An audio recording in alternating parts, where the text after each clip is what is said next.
Alhamdulillah, dalam hidup kita ni sebenarnya apa yang kita cari?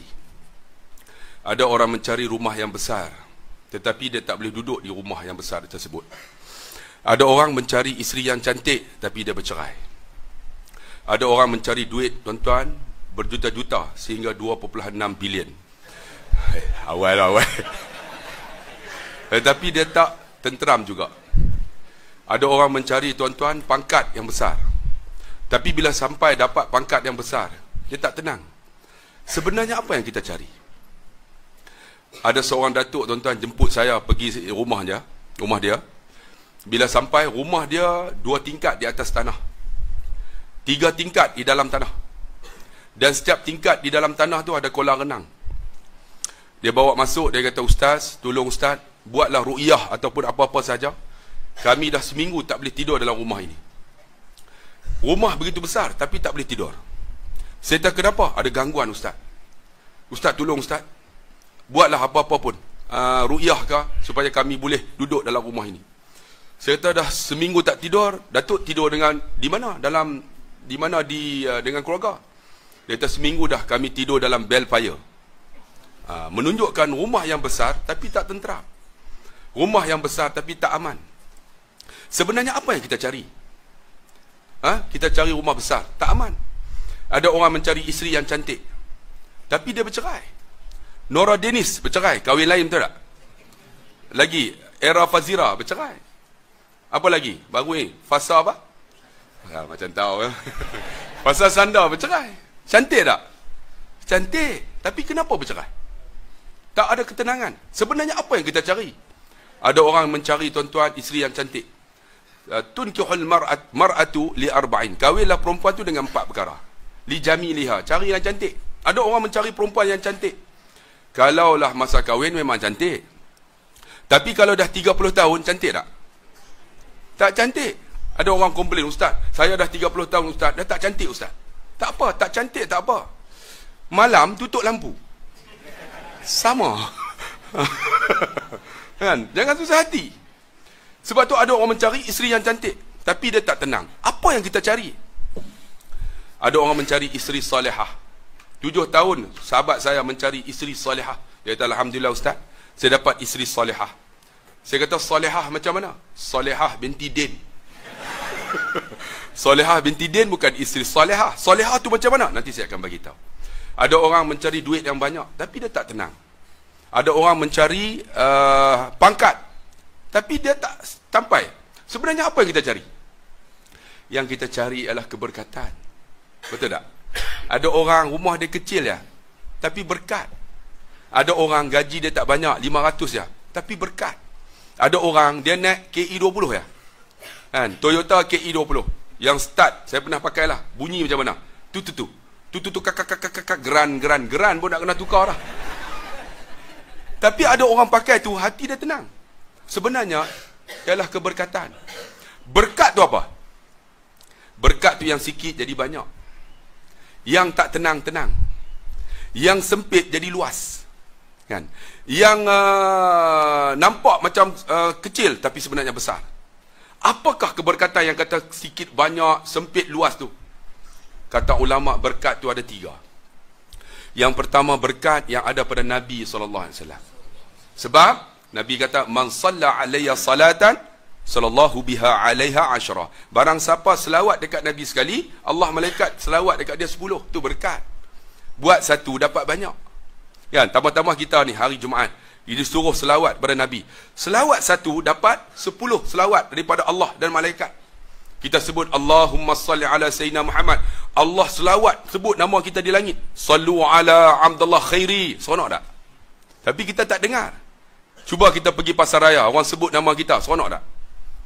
Pergi pasar raya Giant, tiba-tiba reception, yang kaunter pertanyaan tu bagi tahu, perhatian kepada Encik Abdullah Khairi, sila datang ke kaunter pertanyaan kerana anak anda sedang menanti. Rupanya hilang anak. Kita sebut nama. Tu orang sebut nama kita di pasaraya pun seronok. Tambahlah Allah malaikat sebut nama kita di langit. Macam mana? Kita selawat dekat Nabi. Selawat 1 dapat 10. Sebab tu tuan-tuan, bila kata selawat pada Nabi ni, kita sayang Nabi berbeza dengan para sahabat. Sahabat sayang Nabi bukan macam kita. Kita sayang Nabi ketika hari Jumaat. Bila khatib kata innallaha wa malaikatahu yusalluna 'alan nabi, barulah kita selawat.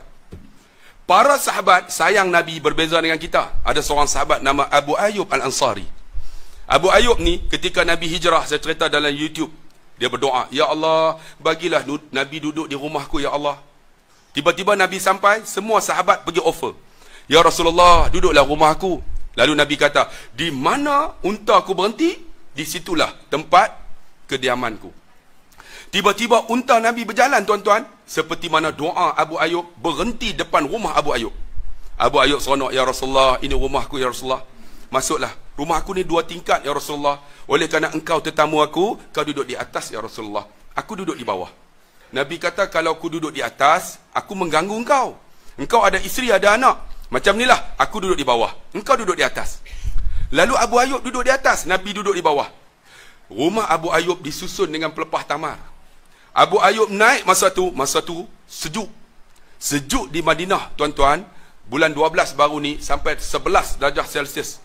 Memang sejuk. Siapa yang pergi Ramadan, panas di Madinah 55. Panas sungguh.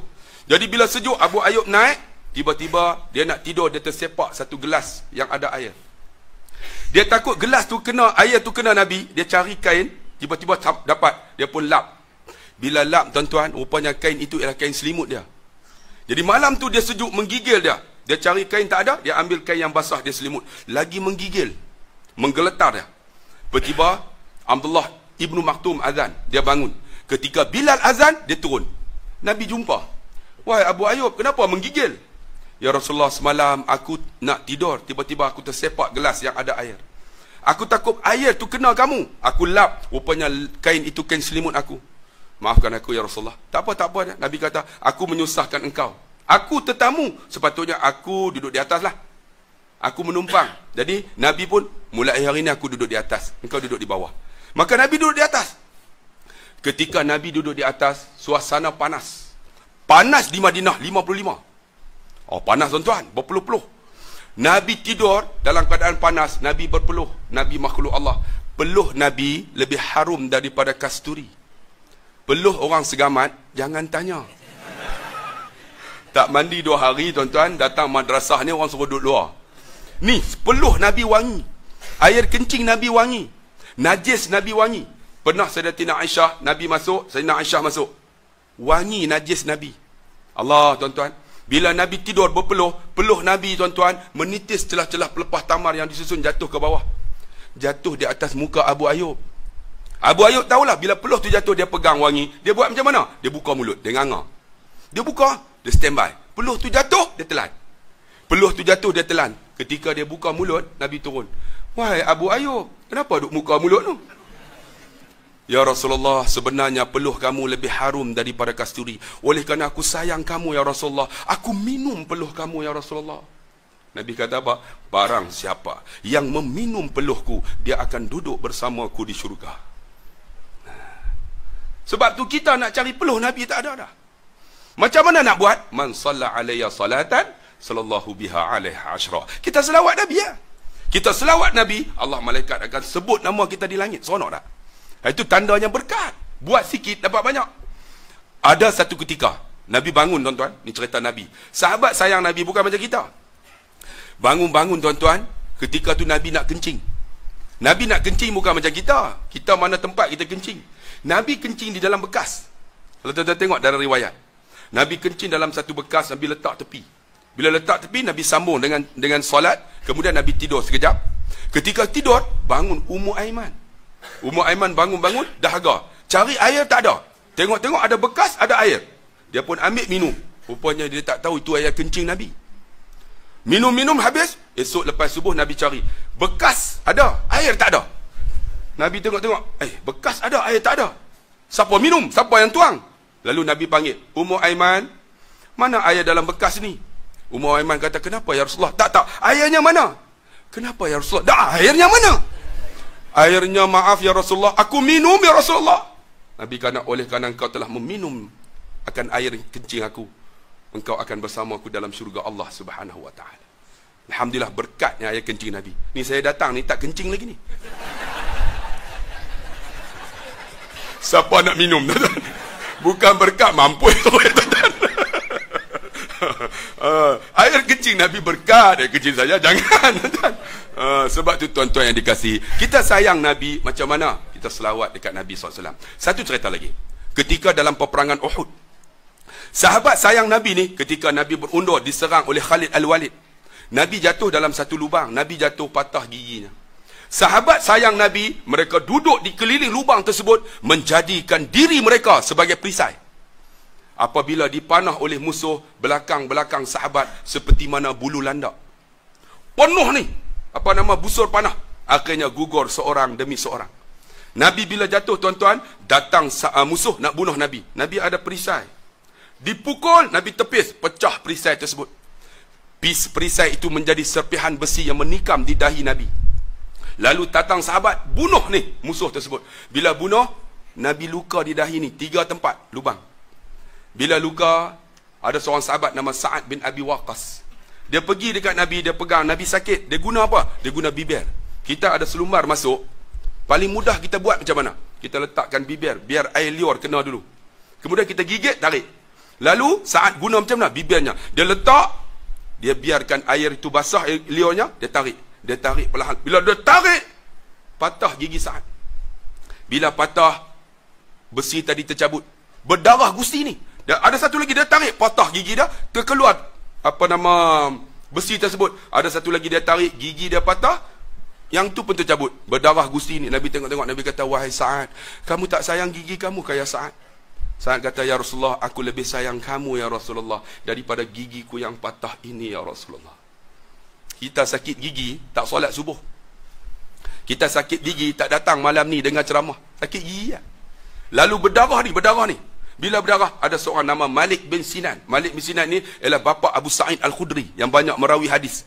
Malik ni tengok ni dahi ni berdarah, dia buat macam mana? Dia sayang Nabi, dia letak bibirnya, mulutnya dekat darah, dekat tu lubang tersebut. Lalu dia hisap. Bila dia hisap, darah tu duduk dalam mulutnya, apa yang dia buat? Dia telan darah tersebut. Bila dia teran, Nabi tengok, Nabi kata, barang siapa yang darahnya bertemu dengan darahku, dia jamin syurga Allah Subhanahu wa ta'ala. Allah. Kita nak cari air kencing Nabi, tak ada. Nak cari peluh Nabi, tak ada. Nak cari darah Nabi, tak ada. Nak cari apa? Man salla alayya salatan, sallallahu biha alaiha asyara. Kita selawat dekat Nabi. Itu berkat. Tapi banyak di kalangan kita selawat ketika mana? Ramadan. Orang lelaki selawat ketika mana? Ketika Jumaat. Itu pun khatib, innallaha wa malaikatahu yusalluna 'alan nabi. Suruh selawat, kita selawat. Lena. Sebab tu kalau saya baca khutbah, saya tak dapat kebenaran lagi untuk membaca khutbah di Johor ni. Saya pun heran malam ni, kenapa saya boleh dapat ceramah? Patutnya tak pernah dapat lagi. Tak boleh masuk lagi di Johor ni, tuan-tuan. Memang keras betul lah tuan-tuan ni. Tapi malam ni alhamdulillah tuan-tuan. Boleh ceramah, okey ya? Kalau kena tangkap, tuan-tuan ya, tuan-tuan, jangan, saya nak balik Penang. Tak dapat lagi tuan-tuan. Tapi alhamdulillah malam ni, terima kasih banyak-banyaklah kepada Mudir yang sanggup panggil saya. Saya nak masuk ke Johor tapi tak dapat. Seminggu dapat, lepas tu nak pergi ya, dibatalkan. Dapat arahan mufti lah, jabatan agama lah, macam-macam halang saya. Saya bukan ahli politik, jangan susah hati. Malam ni tak ada politik. Malam ni ya. Ni awal ni, ujung belum tentu tuan-tuan. Sebab tu tuan-tuan yang dikasih, kita cari keberkatan pada Nabi SAW. Yang kedua berkat apa? Tempat. Tempat berkat apa? Ialah rumah Allah. Masjid. Alhamdulillah, dulu kawasan ni tak ada apa, betul tak? Hanyalah hutan. Didirikan madrasah ini, maka tempat ini menjadi berkat. Kerana apa? Ada madrasah. Dan alhamdulillah, 3 tahun selepas itu, ada Mahat Tafiz yang menghafal Quran. Orang yang hafal Quran itu bawa keberkatan kepada khairiah ni. Kampung ni dapat berkat. Berkat macam mana? Bila ada madrasah, bila ada orang yang hafal Quran, baca Quran, Allah akan angkat bala umum. Bala umum Allah angkat. Bala umum macam mana? Tak ada kes ragut, tak ada kes rogol mungkin, tak ada kes khalwat dan sebagainya. Bala umum. Tapi kalaulah di kawasan itu tak ada rumah Allah, tak ada madrasah, tak ada dibaca Quran, Allah turun bala umum. Bala umum semua kena. Sebab tu alhamdulillah kita kena cari tempat berkat. Saya nak tanya betul-betul lah, siapa yang memang betul orang sini ni? Ini orang Qaryah ni saja. Cuba angkat tangan. Seorang belakang. Dua orang. Orang luar angkat tangan. La ilaha illallah. Orang ni semua UMNO semua apa?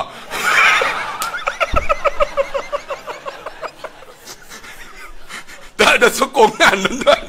Dua orang yang datang. Ya Allah, jenuh lah ustaz, jenuh tarbiyah ustaz. Tak apalah tuan-tuan. Berkat tu semua dapat, kan? Sebab tu tempat ni berkat. Tempat berkat macam mana? Kalau boleh tuan-tuan, kita dirilah sekolah. Saya ada sekolah. Sekolah saya Ma'had Tahfiz Asy-Syafi'i. Ataupun lebih dikenali dengan Paksi.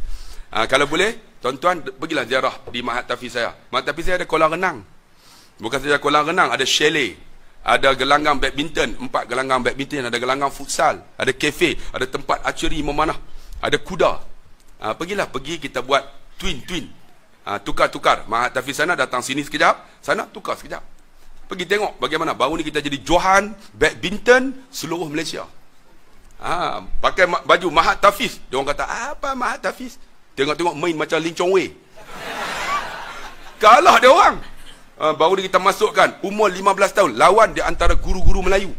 Dia orang dapat tempat ketiga. Umur 15 tahun, kalah cikgu. Dia orang hafal Quran, dia orang main sukan, minat sukan. Sebab tu alhamdulillah, dulu kawasan tu tuan-tuan, dia orang tak suka kat saya. Tanah ayah saya wakaf 2 ekar. Saya buat Ma'had Tahfiz. Buat ceramah tuan-tuan, dia orang letak kawat berduri. Buat ceramah, orang datang puluhan ribu. Tiba-tiba dia orang report polis. Polis datang. Ustaz, duduk di belakang, pentas. Buat macam ni. Maksud dia berhenti lah. Buat macam ni, maksud dia payung. Saya buat macam ni. Hujan tak turun, saya kata. Polis tu bengang. Dia kata, apa? Tembak, dia kata. Dia kata, tak takut. Akhirnya ceramah, kutipan derma malam tu dapat 36 ribu. Satu rantai emas 16 ribu. Akhirnya orang kampung benci kat saya lagi. Saya buat dewan. Dia orang kata macam-macam kat saya. Alhamdulillah, masuk pelajar-pelajar 50 orang. Kita musuh dengan orang, kita jangan. Orang musuh dengan kita jangan musuh dengan orang.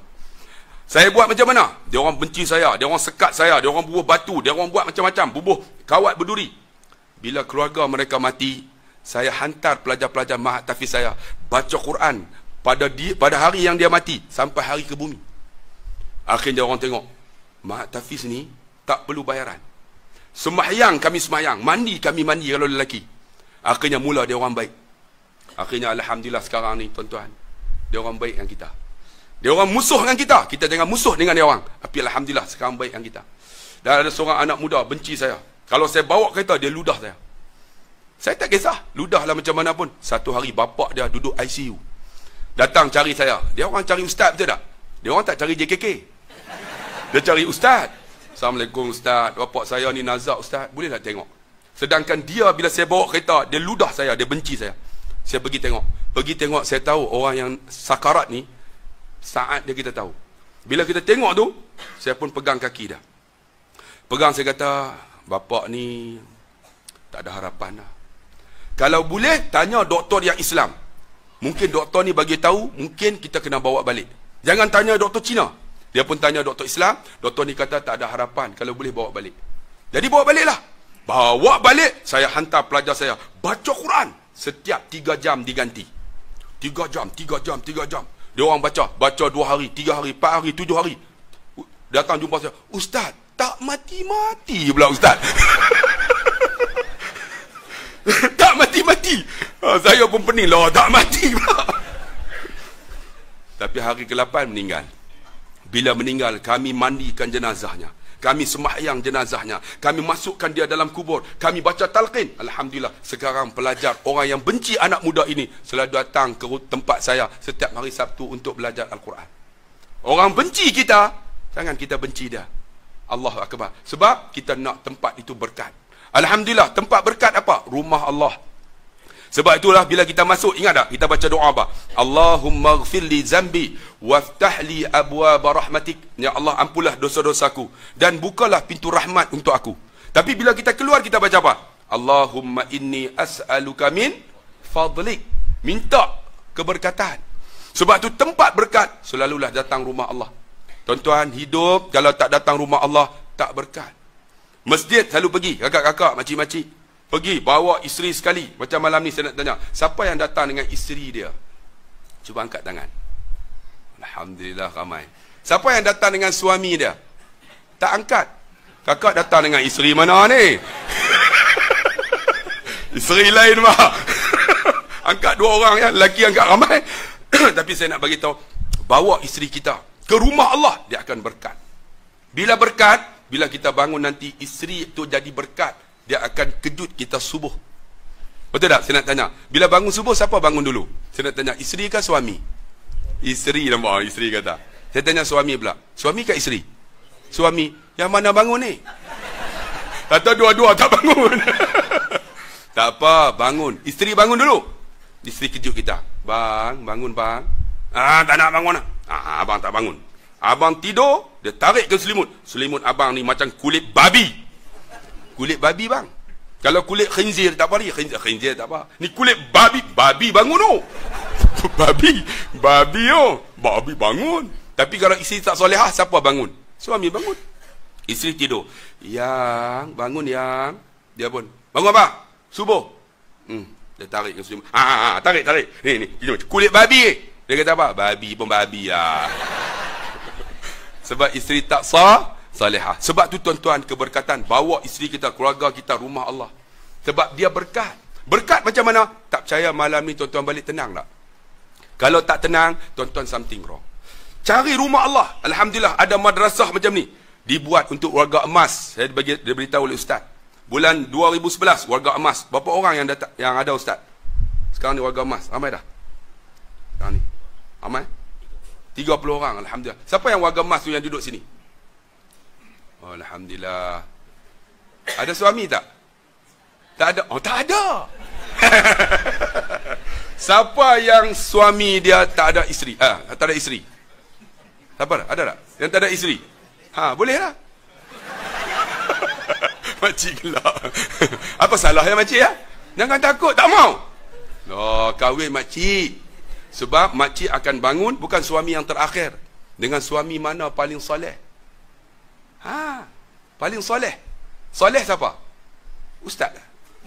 Tapi saya tak nak lah. Paling soleh. Baru ni ada seorang makcik, Ustaz, saya tahu kahwin 3 Ustaz. Saya nak bangun dengan 3 sekali boleh tak? Saya kata mana boleh? 3 soleh. Saya kata soleh macam mana? Yang pertama Soleh bin Man. Yang ketiga Soleh bin Din. Yang tiga soleh juga dia kata. Bukan. Yang soleh ni saya akan cerita nanti. Sebab tu tuan-tuan, ingat rumah Allah berkat. Rumah kita nak berkat macam mana? Selalulah dibaca Quran. Quran yang nak dibaca apa? Bacalah suratul Mulk. Wahia mani'atun min azabil qabr. Sesiapa yang membaca suratul Mulk, Allah jauh daripada azab kubur. Siapa yang pergi ke Penang, tuan-tuan tanyalah Tuan Guru Haji Ahmad Tuan Husin. Tuan Guru Haji Ahmad Tuan Husin ni ialah orang yang mati ketika solat subuh. Dia bangun pagi Jumaat, Allahu Akbar, jatuh. Isteri dia pergi pegang. Dia kata jangan pegang. Dia kata aku nak mati dah. Isteri dia kata bang, jangan kata macam tu. Jangan kau pegang. Dia kata kalau pegang aku batal air wuduk. Aku tak nak mati tak ada wuduk. Akhirnya dia mati ketika nak solat subuh. Dia mati dalam wuduk pagi Jumaat. Namanya Tuan Guru Haji Ahmad Tuan Husin. Biras dia tuan-tuan, Tuan Haji Muhsin. Haji Muhsin ni dikebumikan 20 tahun. Ketika 20 tahun, kami kubur yang sama digali untuk ke bumi generasi berikutnya. Tiba-tiba gali tuan-tuan, jumpa mayat Tuan Guru Haji Muhsin. Biras kepada Haji Ahmad Tuan Husin. Masih elok jasadnya. Termasuk dengan kain kapan dia tak reput. Termasuk dengan bantalnya. Bila dijumpa, lalu ditanya kepada anaknya. Anaknya bagi tahu, bapa dia selalu membaca suratul Mulk. Mayatnya masih elok, termasuk kain kapan dan bantalnya. Sebab tu nak berkat rumah kita, selalulah baca Quran, di antaranya suratul Mulk. Selain daripada itu, baca apa? Bacalah ayat yang 10 surah Al-Kahfi. Ini kena baca tuan-tuan. Lagi apa? Bacalah ayat yang terakhir surah Kahfi. Innal ladzina amanu wa amilus solihati kanat lahum jannatul firdausi nuzula. Sampai habis. Yang ni siapa yang nak bangun solat tahajud, kadang-kadang tak jaga. Tuan-tuan baca ayat ni. Kemudian tuan-tuan niat, ya Allah bangunkan aku 4:30 ya Allah. Akan bangun, dikejutkan malaikat. Siapa yang buat dia tahulah. Macam kita sembahyang lah. Orang yang tak sembahyang dia tak tahu nikmat sembahyang. Tapi orang yang pernah sembahyang dia akan rasa nikmat sembahyang. Macam mana? Kalau tuan-tuan pergi rumah orang, tengok-tengok waktu maghrib, Allahu Akbar, Allahu Akbar, kita rasa macam mana? Tiba-tiba tuan rumah tu tengok TV, buat tak tahu ya? Kita rasa macam mana? Ya Allah, nak bagi tahu nampak macam alim. Macam mana ni kan? Nampak macam alim sangat. Jadi kita pun, abang, tandas ada tak? Kita pergi tandas, kita sembahyang mana-mana tempat, menunjukkan kita ada kemanisan sembahyang. Tapi kalau kita buat tak tahu je, tak apalah, balik qada. Something wrong dengan iman kita. Sebab tu tuan-tuan, ibadat ni nak tahu nikmat, kena buat.